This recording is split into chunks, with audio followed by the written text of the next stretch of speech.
You've all heard of the RAF's premier frontline fighter, the Eurofighter Typhoon, but have you heard the story of its namesake and the project to return it to the air? Find out on this week's episode of Restoration Weekly.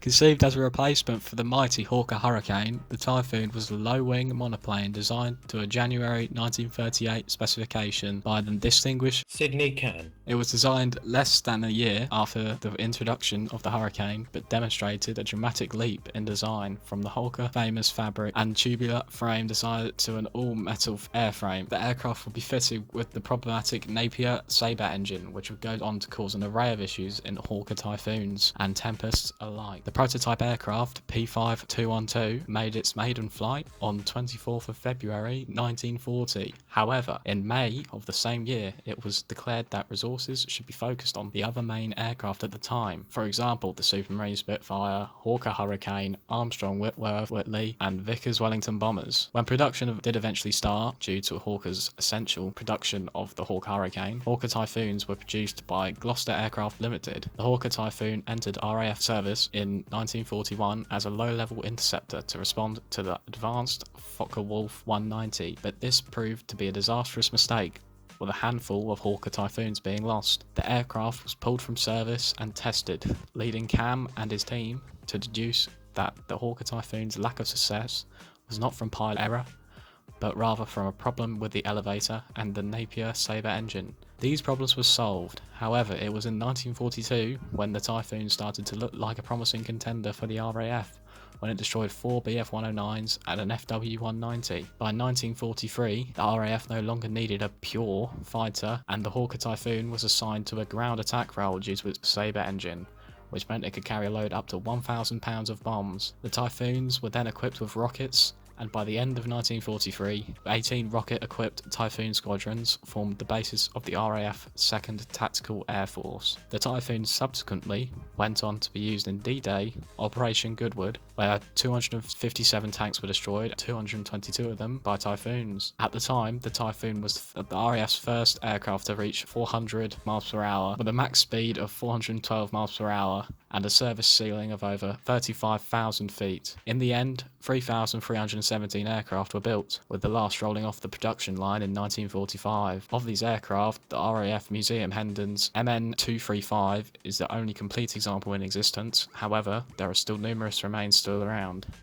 Now, a bit about the aircraft chosen to return to the air. RB396. Hawker Typhoon RB396 flew over 35 combat sorties against ground targets and was repaired 18 times in her short 4-month life. On 1st of April 1945, after attacking mechanised transports, METs, 5 miles northeast of Hengelo in the Netherlands, RB396 herself was hit by an intense light flak and started to lose height. Her pilot, Flight Lieutenant House, skillfully made a forced landing northwest of Dennekamp on the Dutch or German border. House evaded capture, managing to return to his squadron just 4 days later. RB396 became one of many battlefield relics littering the European theatre. After the war had passed by, RB396 was recovered from the battlefield, transitioning through a scrap dealer and then a chemical factory that proposed making a chemical wash from her rear fuselage. She eventually saved the Dutch enthusiasts for display in a small museum. In 2012, she was brought back to the UK by one of the founding trustees of the HTPG. With the securing of a factory-inhibited Napier engine, the very last real prospect of getting a true World War II veteran flying again became a reality,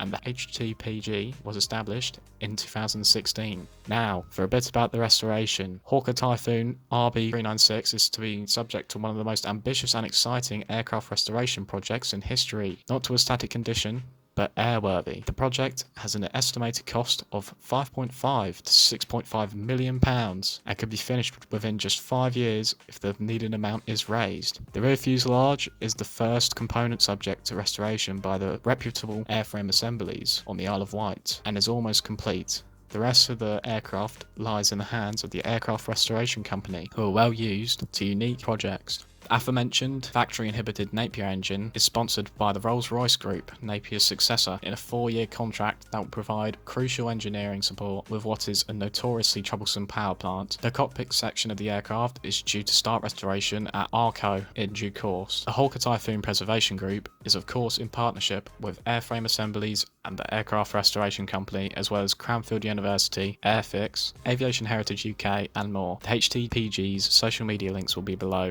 as well as their website where you can support the group via donations, merchandise and more. This project is my most promising and exciting in recent years, and we can't wait to see it fly.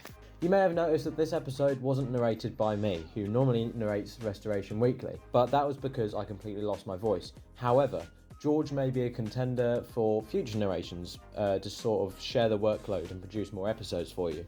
So for this reason, if you can leave any feedback in the comments below, that would be amazing and greatly appreciated. Thank you and have a nice weekend.